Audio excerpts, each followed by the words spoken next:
আসসালামু আলাইকুম বন্ধুরা। নির্বাচন নিয়ে আমাদের সেনাপ্রধান কড়া একটা বক্তব্য দিয়েছেন, যেটা আমার কাছে খুব ভালো লেগেছে। আপনাদের শোনাতে চাচ্ছি, তো পুরো বক্তব্যটি শুনুন।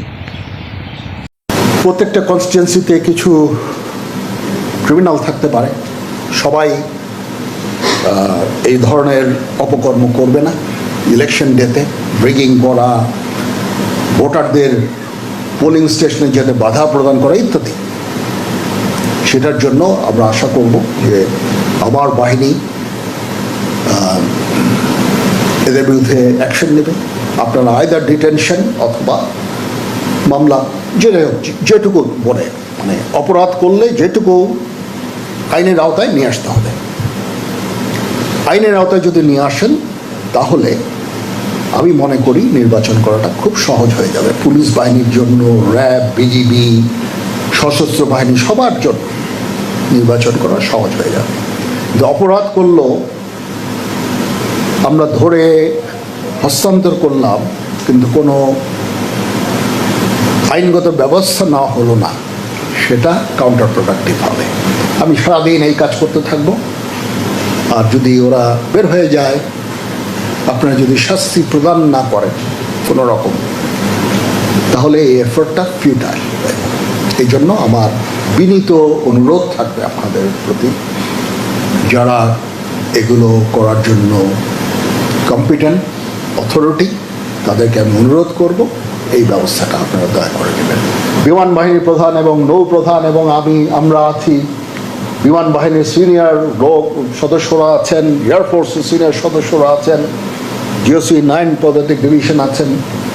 এবার নির্বাচনে কোঅর্ডিনেশনের জন্য আমি একজন লেফটেন্যান্ট জেনারেল আমি নিয়োগ দিয়েছি, কারণ এটা বিশাল বাহিনীর ডিপ্লয়মেন্ট। আমরা এটাকে একটা আইডিয়াল একটা ইলেকশন করতে চাই। So it is a unusual arrangement, but very much required arrangement. তো সেইভাবে আমরা কাজ করে যাচ্ছি। বটম লাইন, আপনাদের সহায়তার জন্য ইন এইড টু ইউ যা কিছু করতে হয় সশস্ত্র বাহিনী করবে।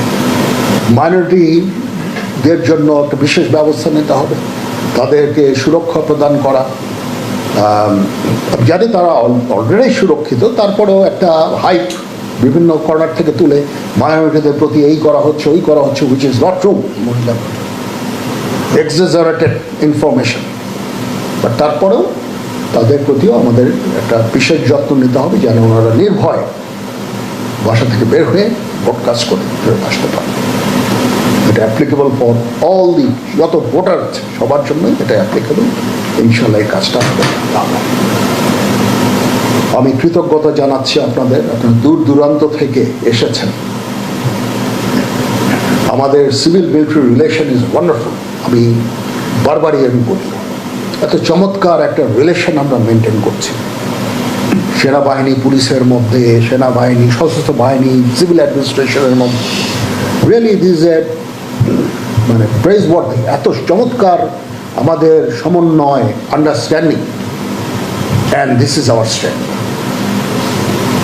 এই শক্তির কাছে কোনো অপশক্তি পারবে না।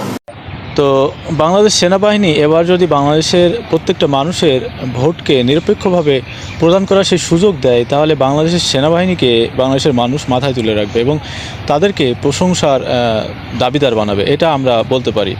তো অনেক দিন যাবৎ বাংলার মানুষ ভোটাধিকার প্রয়োগ করতে পারে না। তো বাংলাদেশ সেনাবাহিনী এবং অন্যান্য আইনশৃঙ্খলা বাহিনী যারা আছে, তারা যদি সুষ্ঠু তদারকি এবং সুষ্ঠু ভাবে তারা তাদের দায়িত্ব পালন করে, তাহলে ইনশাল্লাহ বাংলাদেশের মানুষ তাদের প্রতি আরও খুশি হবে এবং আরও তাদেরকে মাথায় তুলে রাখবে, এটা বলতে পারি। ধন্যবাদ।